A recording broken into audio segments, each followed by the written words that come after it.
souls. It is so good to be with you again today. Wherever you are in the world, hi. It's so nice to meet you if you are just landing on my channel. I really appreciate all of my viewers. You know, you're taking a moment of your time to watch this. I'm not going to give a long intro. Definitely like and subscribe though, okay? Because we all know that, you know, my channel could have a lot more views, but anyway, and a lot more subscribers. But I appreciate you for just being here. And so today what I want to talk about is really self-love. Okay, I'm sure I'll have many videos on this topic of self-love, but I just really want to talk about the journey of it and what all of that is like and how it can be different for many people. And people, I think in today's society, are glamorizing self-love, and it can sometimes not be glamorous at all.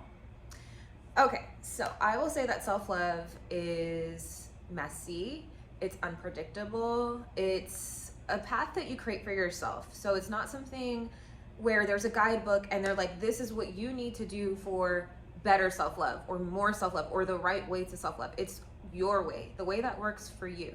Sure, there's tips and pointers that will help you in that right direction. I'm sure what I'll list out for what has worked for me are things that other people will be recommending, okay? So first I will say that I have been on my self-love journey for, thought it was 11 years, but it might be 13. Let me think. 2000 is 2022, so about 10 years. 10? Yeah, 11 years. Yeah, I was right, 11 years or so. And my journey is still going. You know, I feel like you never reach a point where you're like, I'm completely healed, I don't need any more healing, I'm good to go.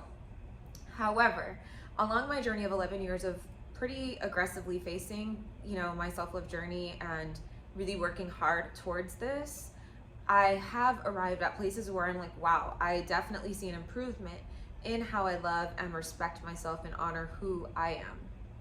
So I definitely noticed growth in my self-love journey, for sure. Okay, and I think that's what it's really about. It's about growing, and it's about expanding, evolving, okay? It's not something that is measured on a stick, where it's like, okay, when you've grown this much, you're done. No, if you're alive, there's more love to give to yourself. There's more ways that you can learn how to be more compassionate. And so a lot of what I'm saying are things that really composed of self-love, my self-love journey for me. For example, being compassionate, learning how to be compassionate with myself. I remember 11 years ago, I could never be compassionate with myself, okay? It just was not what I did. It was not how I treated myself. I would be super compassionate to others. I know some of y'all watching this can relate. Super compassionate to others, right? If you see somebody homeless or begging for food or they're in need, your heart might go out to them, right? But when it comes to yourself, when you're in need, you know, we can sometimes be brutal to ourselves. We can sometimes be our worst critic, really hard on ourselves, and just not that loving source that we would do and be towards our loved ones and our friends and family and sometimes even strangers.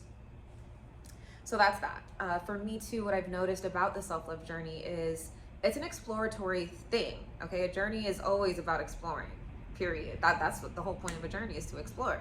So self-love journey is about exploring things that you like, things that you don't like, what's making you happy, noticing your emotions. Are you feeling sad right now? Why are you feeling sad? And if it's because of, let's say, an ex, you know, romantic partnership that did not go well, go even deeper and get curious, you know, about what is it that makes you feel sad at a deeper level, at a root level, okay? Because a lot of times that may be stemming from abandonment issues, if your parents weren't home enough, or if daddy left, right? And that's really the crux of the root of what the issue is. And so tending to that and exploring those areas of yourself will allow you to pour light and shed light and compassion into those parts of yourself that are just so desperately needing that.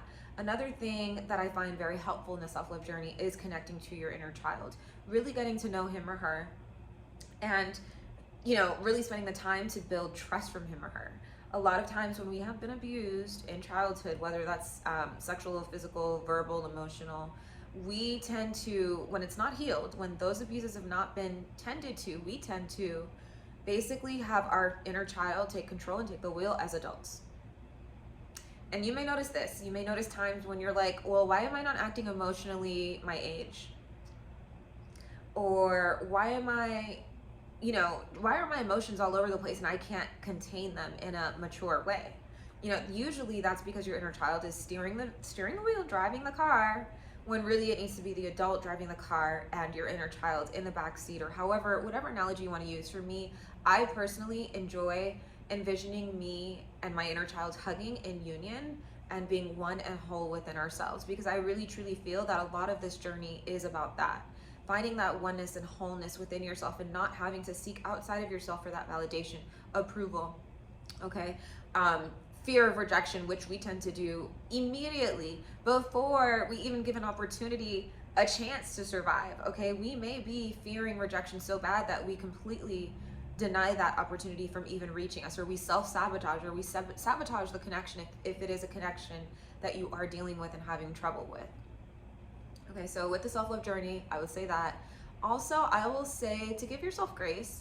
This is not a journey that, again, you're going to arrive at. It takes time. It's messy. Okay, so let's get into this. It is very messy when it comes to loving on yourself this way. When you're pulling apart all the layers and you're digging deep, I'm talking deep within your soul, deep within your heart, of what it is that hurt you, what it is that you need, that you're needing to give to your inner child that they lacked, that they did not receive. When you're doing that kind of work and choosing to show up in a different way, now that is the courageous, deep and true work of self-love and being on this self-love journey. It's truly about looking at yourself in the mirror and facing who you are, knowing who you are today, regardless and despite what you may have gone through. Okay? Regardless what you've been through. It's about loving all of you unconditionally. No conditions here. No, not like, oh, I'm gonna love that person if they give me this and if they're like this with me and this is my list. No, you're dealing with yourself till beyond death. Okay? Because your soul doesn't die. So after you die, you're still with you. You may not have this body, but you still got you. So, it's really about cultivating this evolution process within your soul, where you know that you truly do love who you are and what you are. It's not so much about, having the nice car and the nice house and these accomplishments and achievements. Those are all things on paper that you cannot take with you.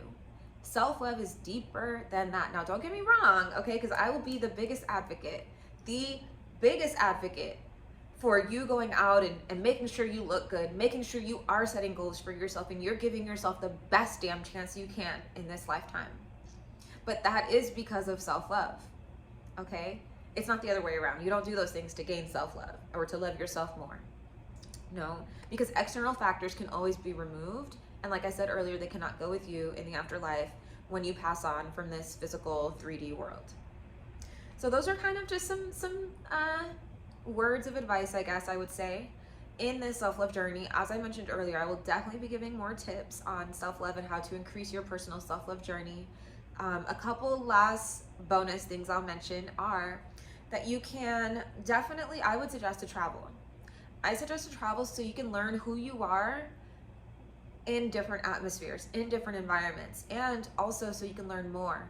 Just learning more in general helps you cultivate more love for yourself. If you're setting that intention, you will.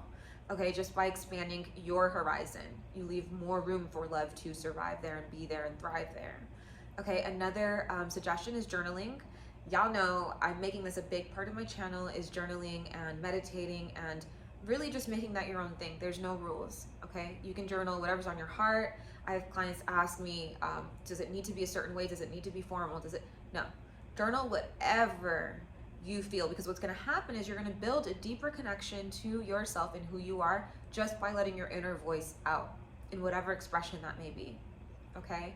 And the final tip that I will give and suggestion is to practice mindfulness, whether that's through meditation, whether that's through exercise, like yoga, for example, and you're just bringing this mindful attention to you in this very moment.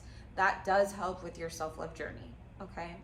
You're not busy worrying about what's gonna happen next week when you go out to the party and you're seeing so-and-so. You're not in this process of over-analysis, which can sometimes make you in a more paralyzed state, more fearful, okay, when that moment hasn't even come yet. So yeah, definitely stay present, y'all. Stay in this moment and let that moment lead you to the next moment where you'll then be present, okay? It gives you this extra sense of curiosity and this extra sense of openness to life, to love, and to you. Thank you so much for listening, my beautiful, beautiful souls. Please contact me via email if you would like a reading. I will say that is what I am mostly in demand for, are my readings, okay? I offer tarot readings, personal ones, and mediumship as well. Thank you so much. Peace and love.